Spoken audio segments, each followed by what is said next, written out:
Yo me crié viendo a esos viejos compositores vallenatos que no hicieron sus canciones para grabar discos. Ok. ¿Sí?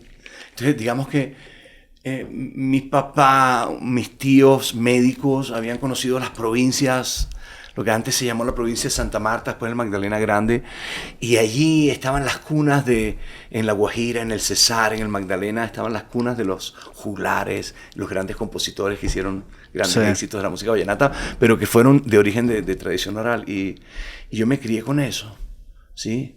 Entonces para mí ese fue como un insumo importante. Esa escuela de ellos, a mí siempre me llamó la atención, porque después yo terminé en la industria y grabé baladas y todo eso, pero había una escuela de gente muy humilde, pero que producían alrededor de la gente algo muy especial. Okay. Cuando ellos llegaban, entre la intelectualidad y médicos y gente profesionales y maestros y todo, siempre cuando llegamos a juglar, lo que producían ellos, su capacidad con el verbo, con improvisar, hacer canciones, era muy especial, además eran muy cariñosos, muy románticos, claro. y capturaban como la atención de la gente. Entonces ir a ver un juglar era maravilloso, porque además él se enteraba con quienes estaban ahí, te involucraba en la parranda, te involucraba en sus canciones. Y acababa siendo como una coloquialización. No, pero una cosa, te lo juro, que a mí siempre me llamó la atención, a mí siempre me fascinó, yo me enamoré mucho. Además eso me conectó mucho en mi vida con mi papá, que después nosotros nos separamos y nos tocó vivir esa tragedia como familiar, de una familia que se corta. Para mí ese mundo me conectó siempre con mi papá, porque además eran amigos de mi papá. O sea, mi papá casi que me hizo la lista de las canciones que debían estar en los clásicos de la provincia, que es el primer disco que me trajo por estas tierras. ¿Sí? ¿Hubo un antes y un después de ese disco? Sí. 100%, ¿no? Sí. Esa salió en el 94, ¿qué año salió el...? Sí, en el 93. 93. Sí. No, claro, porque además fue el primer disco cuando yo, después de hacer lo de Escalona, ¿no? Okay. Cuando después hago lo de Escalona. Que sacas también la parte 2, ¿no? Sí, después saqué la parte 2 de los clásicos. Sí, porque eran canciones ya muy viejas, eran incluso canciones muy antiguas. Sí. Muchas de ellas de gente que conocía a mi papá.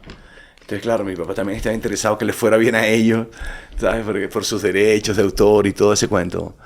Entonces se volvió algo muy, muy personal, muy especial, ¿sabes? Pero la manera como la quería hacer, ya yo sabía que no era de la manera tradicional. Yo había hecho la banda sonora, yo había cantado en la banda sonora de esa serie, pero la manera como se había producido la banda sonora de la serie, muy para la serie, era bastante tradicional. Yo ya entendía que podíamos traer patrones más nuevos que fuesen de ahí, ¿sí? Es decir, patrones nacidos del original, pero que al tú aplicarlos en una batería, en la guitarra eléctrica, en los teclados, ya era nuevo. Sí, transportar esos patrones a otros... Sí. Romper el patrón folclórico de que folclore solamente es si lo usas con este instrumento, con este otro y con este otro, ¿verdad? Eso te dicen los folcloristas, tienen como unas pijamas, unas camisas de fuerza ahí que yo siento que sí. No, entonces tú dices, no, es que el acordeón es folclore. Yo digo, mierda, mira para atrás. Cuando llegó el acordeón, se hacían con una guitarra, o antes de la guitarra se hacían con unas flautas, y cada vez que llegaba algo de eso, la gente decía, esto no es folclore. Y terminaba la guitarra tocando y la gente diciendo, oh, qué lindo folclore cuando tocas la guitarra, ¿no? Sí.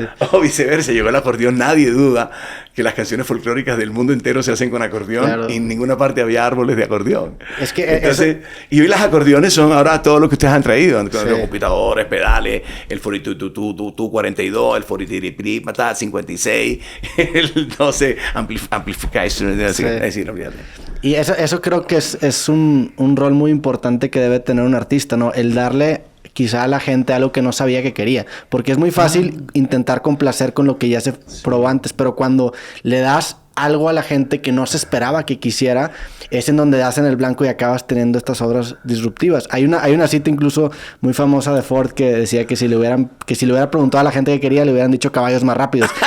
Y acaba inventando el coche, ¿no? El artista, de cierta manera, tiene que agarrar un rol similar. Sí. Está muy interesante esa frase de Ford, impresionante. Sí, no, definitivamente. ¿Compartes esa visión? Sí, especialmente cuando... sí, es decir, hay momentos en que tienes que hacer eso.